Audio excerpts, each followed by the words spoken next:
Vous faites bien de nous choisir. Merci à tous. Bienvenue dans ce journal sur la télévision Tamashek, la culture au cœur de l'Afrique. Voilà les titres. Suite au kidnapping et l'arrestation de Fonike Mengue Biloba, le journaliste Mohamed Marwan et tout récemment le président du parti Modèle Aliouba, le parti Mouvement démocratique libéral a organisé ce dimanche une conférence de presse au relais à Poste Femmes. Une nouvelle loi sur la publicité ce vendredi au cours d'un atelier de partage. L'avant-projet de loi a été présenté aux acteurs par le ministère de la Communication, des Télécommunications et du Numérique. Ravi de vous retrouver. Bonsoir et bienvenue à nouveau. Comme je vous l'annonçais dans les titres, une conférence de presse a été organisée ce dimanche par le parti Modèle, le mouvement démocratique libéral, pour s'exprimer sur l'arrestation de Fonike Mengue Biloba Aliouba, entre autres. Cependant, lors de son intervention, Mme Salimata Sy, la fédérale du Modèle Sénégal, a dénoncé ces arrestations arbitraires et exige par la même occasion la libération sans condition de tous les détenus et le retour à l'ordre constitutionnel. Nous sommes tous réunis ici aujourd'hui pour dénoncer encore une fois un système qui asphyxie la liberté d'expression, réprime les droits fondamentaux et prive les citoyens de leur dignité. Cette jeune, de par son autoritarisme croissant, cherche à réduire au silence ceux qui osent dire ou donner leurs opinions et à écraser les aspirations légitimes de tout un peuple.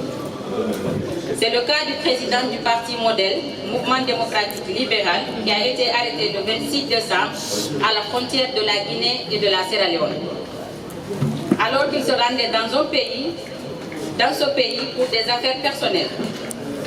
Son arrestation démontre une violation grave des droits fondamentaux, notamment de la liberté d'expression, et s'émet la peur.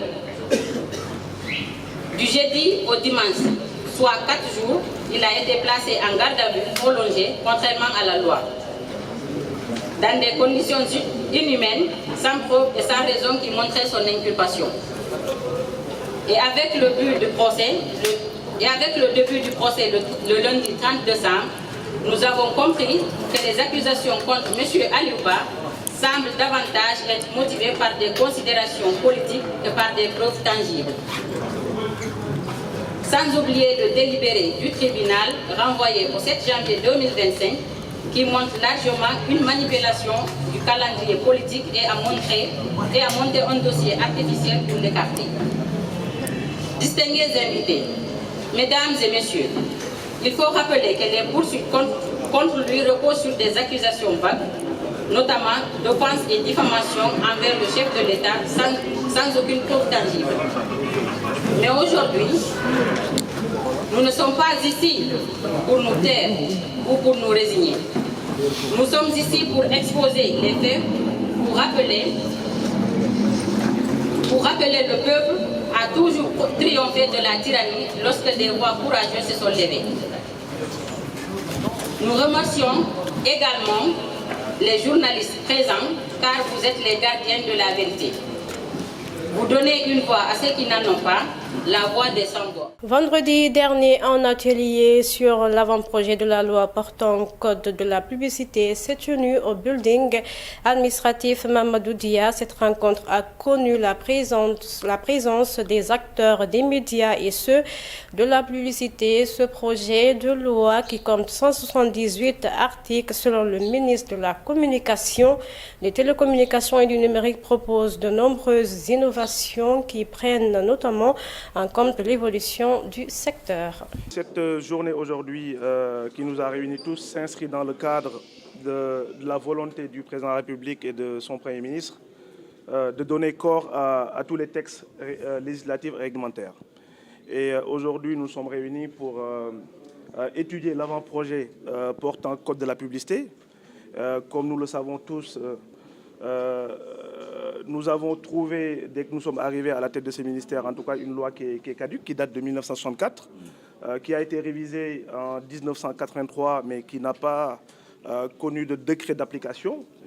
C'est pour ça que nous jugeons nécessaire, en tout cas, de dépoussiérer cette loi, de le mettre en tout cas à jour et essayer de faire en sorte que l'Assemblée puisse voter cette loi le plus rapidement possible. Déjà, nous avons constaté une anarchie généralisée dans ce milieu qui, quand même, aujourd'hui a besoin d'être restructuré, à l'image de ce qui a été fait dans le secteur de la presse pour essayer déjà de savoir qui est qui, de formaliser, de restructurer, pour que les acteurs de ce métier-là déjà puissent être identifiés.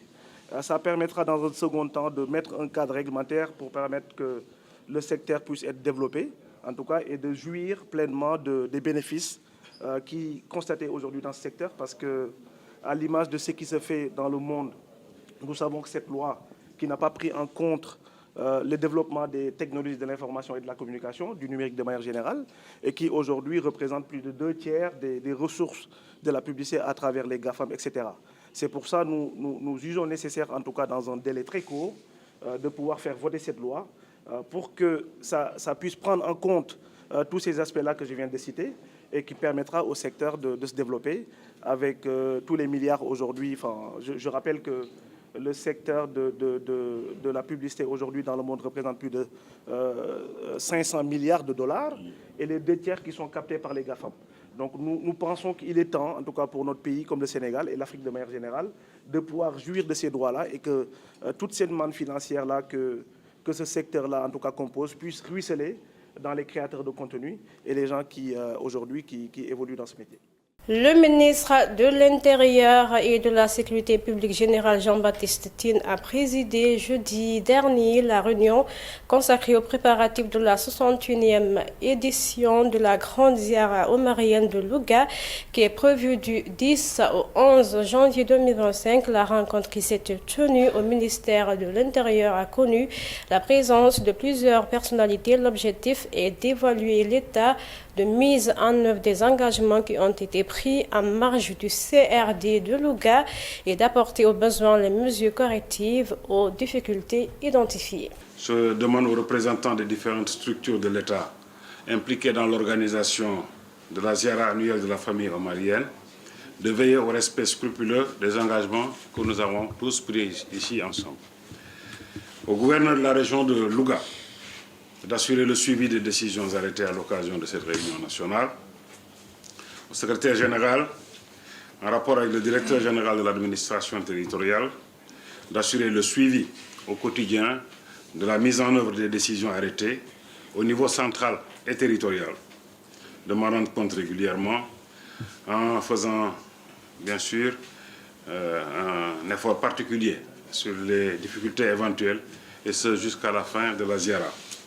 Aux fidèles et aux acteurs territoriaux de se mobiliser autour des autorités administratives, des exécutifs territoriaux pour accompagner les services des armées à réussir les activités de nettoiement des dépendances du domicile du Khalif de la famille omarienne, prévues dans le cadre de la journée Setal Sunu Réew du samedi 4 janvier 2025.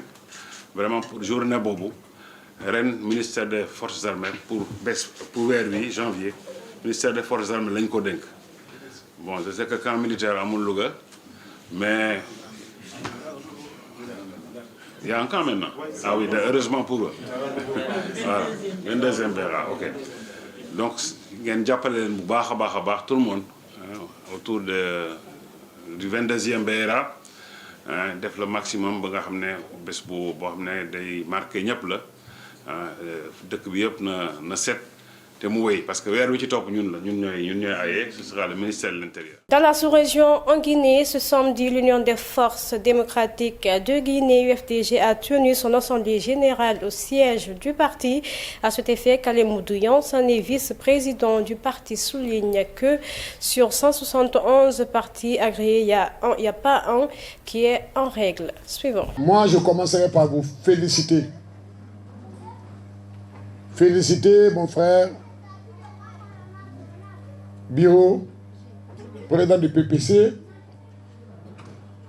nouvellement venu de la Mecque. Je dois vous dire que tout commence par le premier pas. C'est un très bon début déjà.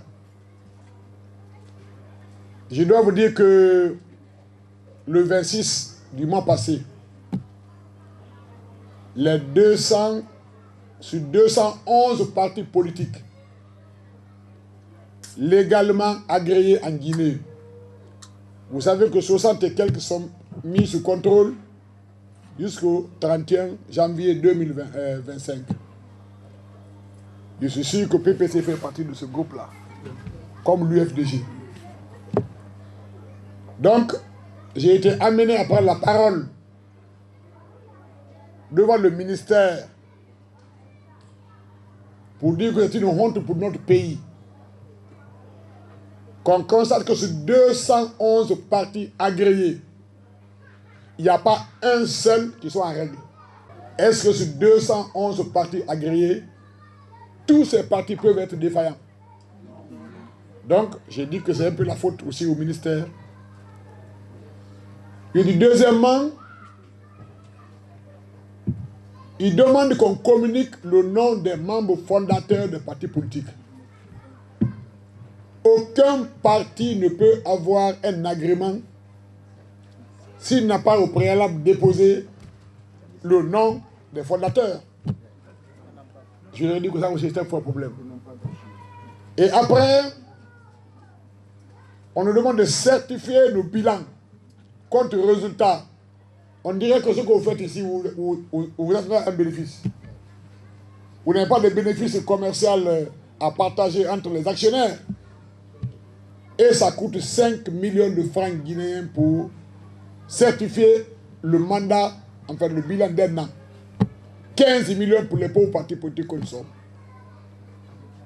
J'ai dit également au ministère qu'ils font un peu de fuite en avant.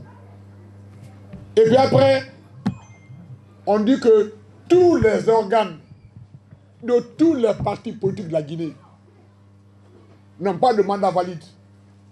C'est-à-dire qu'on n'a pas fait des élections. J'ai dit, mais la Guinée n'a pas de tradition d'élection actuellement. Qui est élu actuellement? On reproche aux pauvres Bayo, aux pauvres Souma, pour dire pauvres Kalemodou qu'on n'est pas élu. Je veux qu'on montre quelqu'un qui est élu. Donc, heureusement, le ministère a pris bonne note et il a estimé qu'il y aurait ce qu'on appelle la flexibilité pour les dossiers des partis politiques. Entretenir un parti politique dans le contexte actuel est très très difficile. Nous restons toujours en Guinée suite à la manifestation prévue ce lundi au Grand Conakry. L'Union des forces républicaines a tenu son assemblée générale ce samedi dans son siège. À cette occasion, Sira Bangoura, membre du bureau exécutif de l'UFR, soutient la manifestation et espère un dialogue inclusif. En réalité, la manifestation a été un droit de tout citoyen. C'est ce que le président a demandé, mais vous étiez là, il a demandé à ceux qu'on ne jette pas de pierres, à ceux qu'on ne touche pas les voitures, à ceux qu'on ne s'attaque pas aux militaires, mais de sortir librement devant nos maisons, dire vraiment on est fatigué, on veut vraiment un retour à l'ordre constitutionnel. Donc je crois que nous sommes des républicains, nous ne prenons pas la violence, c'est la paix que nous prenons. Donc en réalité, ce que le président a demandé, quand on n'est pas du tout d'accord en tant que politique, on a le droit de sortir manifester, mais d'une façon très pacifique. Ça fait plaisir, notre président n'est pas là il y a plus de 2 ans, c'est pas du tout facile, mais le parti UFR a tenu. Nous avons passé 2 années sans notre président, mais cela n'a pas empêché le fonctionnement de notre parti. Toutes les structures ont fonctionné de la base au sommet. Donc, en tant que notre président aujourd'hui, c'est vraiment une joie qui ne dit pas son nom. Et notre souhait qu'il rentre maintenant au pays, notre souhait que le CNRD appelle tous les fils de ce pays, qu'ils se mettent sur la même table pour qu'on discute des problèmes de ce pays. Parce que la violence ne résout pas les problèmes. Personne ne veut la violence. Nous voulons tous la paix et nous croyons que le CNRD va appeler ses frères pour qu'ils s'asseyent ensemble et qu'ils discutent ensemble des problèmes de ce pays. Le jour que ils vont ouvrir un dialogue, tout ça va rentrer en ordre. Ceux qui sont aujourd'hui dans les emprises de la justice et autres, que ceux qui sont disparus, je crois qu'ils vont, avec le dialogue, tout sera résolu. Vous savez, quand on est politique, il faut doser ses mots, mais je crois que quand le dialogue va être ouvert, tout ça là-bas est rentré en ordre et que les choses vont bientôt s'ouvrir et bientôt tout le monde sera en paix. Au Mali, dans un communiqué, l'état-major général des armées confirme l'arrestation de Mahamadou Ould Erekil, alias Rakia, récemment Abdourache, en chef de premier plan de l'État islamique au Grand Sahara. L'armée ajoute que la neutralisation de plusieurs de ses combattants et la récupération de divers matériels militaires ont été enregistrés vendredi dernier. Actualité internationale, la Russie a promis samedi des représailles à l'Ukraine après ses tirs menés la veille sur le Moscou avec des missiles américains, un type d'attaque présenté par le Kremlin comme ligne rouge dans le conflit.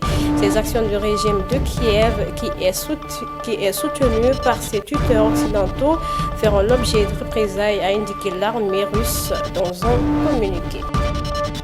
C'est avec cet élément que nous fermons ce journal. Merci à tous de l'avoir suivi sur la télévision Tamashek.